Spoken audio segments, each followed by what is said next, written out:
Pirando Amigo orgulhosamente apresenta diagrama de fase, gás carbônico. Nas condições ambientes, poucas substâncias passam do estado sólido para o de vapor, sem passar pelo estado líquido. Naftalina e CO2 são dois exemplos desse pequeno grupo. Experimentalmente, é possível fazer ensaios com substâncias e determinar valores de pressão e temperatura, nos quais uma substância é sólida, líquida ou gasosa, e construir um gráfico conhecido como diagrama de fase. A seguir é mostrado um desses diagramas para o gás carbônico. O diagrama fornecido vai um pouco diferente do que a gente estudou. Por quê? Nós estudamos que nessa região aqui o cara não é gás, ele é vapor. Ele vai ser gás quando ele estiver numa temperatura acima da temperatura crítica. Qual é a diferença, não é? Praticamente nenhuma, exceto quando eu tenho vapor, por exemplo, eu estou nessa região aqui. Se eu sou vapor, se eu só aumentar a pressão, eu vou virar sólido.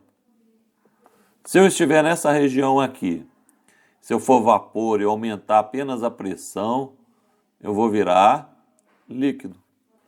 Quando eu falo que o elemento está no estado gasoso, significa dizer que eu posso aumentar a pressão indefinidamente, que ele não vai mudar de fase, ok? Então aí está a diferença de vapor para gás.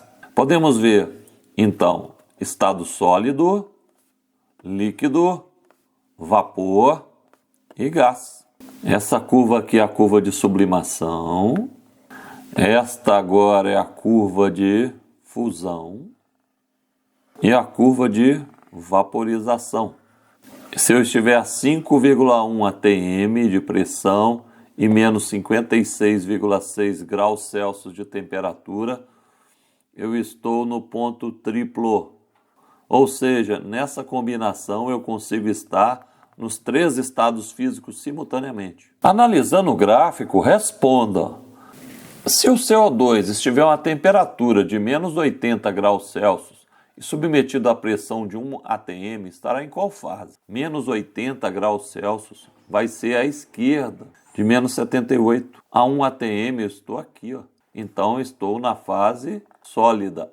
Se mantivermos a pressão constante e igual a 1 atmosfera, 1 atm, e fornecermos calor ao CO2 de tal forma que sua temperatura seja elevada de menos 80 graus Celsius até menos 56,6 graus Celsius, qual mudança de fase ocorrerá durante esse processo e especificamente a qual temperatura? Pressão 1 atm, temperatura menos 80, pressão constante, até atingir a temperatura de menos 56,6. A gente pode observar que vamos passar do estado sólido para o estado de vapor. Esse processo é chamado de sublimação. E a mudança de fase ocorrerá na temperatura de menos 78 graus Celsius. Temos aqui uma curva de sublimação, ó. Então, se eu for passar de sólido para vapor ou vapor para sólido, quando eu passar por essa curva que ocorre essa transformação, temos aqui essa curva de fusão. Quem estiver em cima dessa curva ou está no estado sólido ou líquido ou na transição. E temos essa curva aqui de vaporização. Quem estiver em cima dessa curva ou está no estado líquido ou no estado de vapor ou em ambos, numa transição. Qual a quantidade de calor necessária para que 100 gramas de CO2 sólido, também conhecido como gelo seco, inicialmente a temperatura de menos 78 graus Celsius e a pressão de 1 atm, sublime totalmente e seja aquecido dentro de um recipiente isolado termicamente até menos 56,6 graus Celsius. Dados: calor específico latente de sublimação do gás carbônico sólido à pressão de 1 atm é 140 calorias por grama.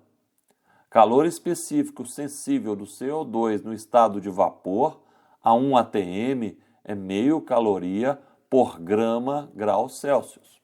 Como já observamos, quando a pressão for 1 atm, o sólido se transforma em vapor a menos 78 graus Celsius.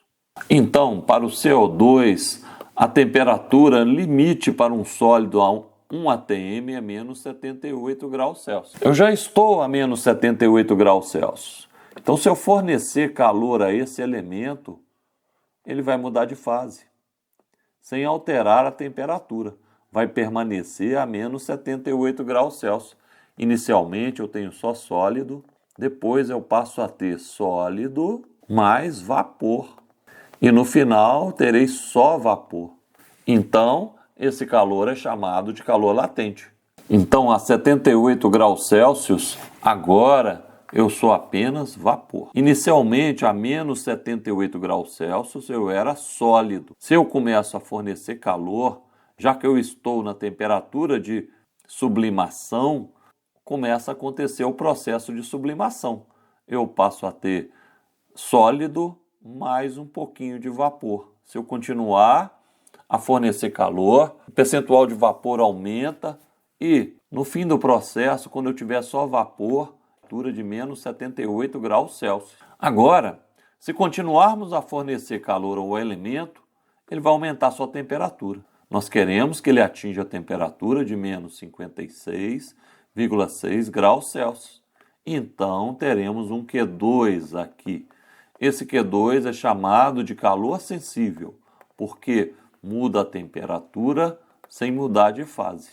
Muito bem, vamos fazer os cálculos agora.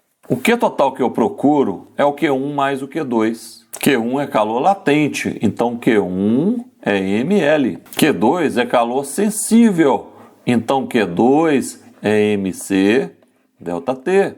Q total é igual a 100 vezes 140 mais 100 vezes meio vezes menos 56,6 menos 78. Q total é igual a 14.000 mais 1.070. Q total 15.070 calorias ou 15,07 quilocal. Espero que tenha gostado da aula. Inscreva-se no canal Pirando Amigo, ajude a compartilhar o canal Pirando Amigo. Muito obrigado pela atenção.